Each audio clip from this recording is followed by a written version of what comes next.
سەبارەت بە جەنگی نێوان ئیسرائیل و حەماس و گەورەبوونی ئەگەری ئەم جەنگە گفتوگۆکەین لەگەڵ بەڕێز دکتۆر ئێلی گۆڵد سەرۆکی دامەزراوەی گۆڵد بۆ استراتیژی نێودەوڵەتی لە واشنگتنەوە لەگەڵمانە.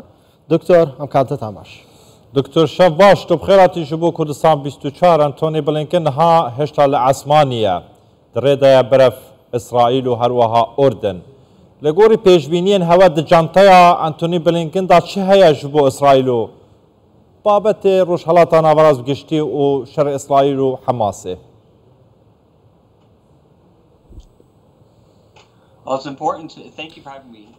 سپاس بۆ میوان دیاریکردنم گرنگە بۆ وەزیری دەرەوە ئەنتۆنی بلینکن کە سەردانی ئیسرائیل بکات بۆ چەند هۆکارێک. یەکەمیان بۆ ئەوەی خودی خۆی لە بارودۆخەکە تێبگات و لە جەنگەکەدا چی ڕوودا هەروە هەلی ئەوەی هەبێتن لە هەر جۆرە ڕوبەڕووبوونەوەی گفتوگۆ بکات و ڕوبەڕوو قسە لەگەڵ هاوپەیمانەکانی لە ئیسرائیلدا بکات.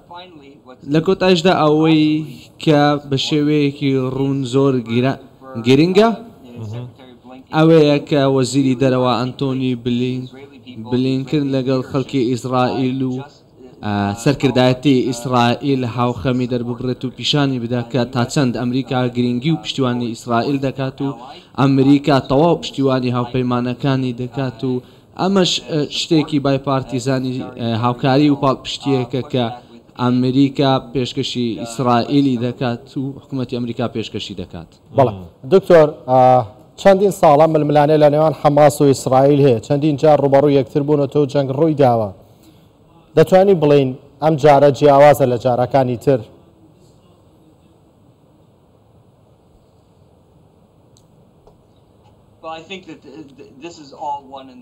بڕوام وایە ئەمە هەمیشە هەمان شتەوە ئەمە شەڕێکە کە من هیچ دەرەنجامێکی نابین چارە سەرێکی نییە و ئەمە ڕوبەڕبوونەوەیەکی ئاینیە. دوو کەست هەیە کە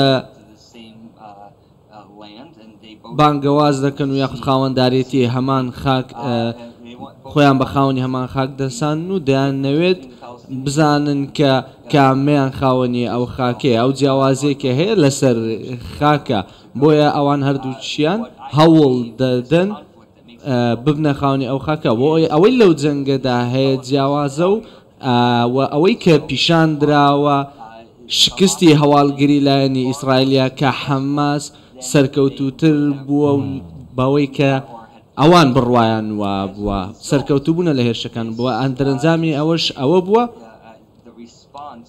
کە وەڵامی ئیسرائیل زۆر توند بێت و زۆریش تۆقێنەر بێ. بۆ ئەمەش من بڕوام وایە تەنها دەرەنجام کەوا دەکات ئیسرائیل دڵخۆش بێ ئەوەیە کە حەماس بە تەواوی لە غەزە پاشەکشە پێ بکات و ئەمەش زۆر گرنگە بۆ حکوومەت لەگەڵ ئەوەشدا حەماس نابێت لێوێ بمێنێت. باشە دکتۆر ئەمریکا بێژارێک گەلک بە گرنگی خوانزیکی vê mijarê kiriye vî babetê kiriye ئەنتۆنی بلینکن niha dirêdaya ji bo beşdarîkirin yanî dê gotûbêjên danistandinên digel İsraîlê de yanî pirs ev ye Emerîka di vê mijarê da wê çi qazanc biketin ew şerê Hemas û İsraîlê ke durust bûye dixwazîtin çawa kûtayî pê bînîtin.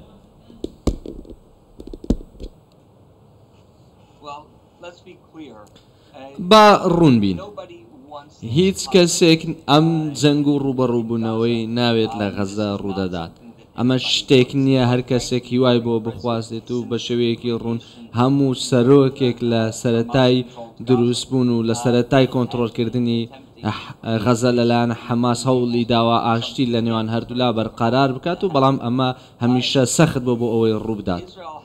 ئیسرائیل هەمیشە هاوپەیمانێکی ئەمریکا بووە وەک زۆربەی هاوپەیمانەکانی دیکە کاتێک هێرشیان دەکرێتە سەر لەلایەن هەندێک لایەن و بە شێوەیەکی واتۆقینەری کە ئێستا هەیە ئەمریکا هەمیشە هاتووە بۆ ئەوەی پشتیوانی هاوپەیمانەکانی بکات.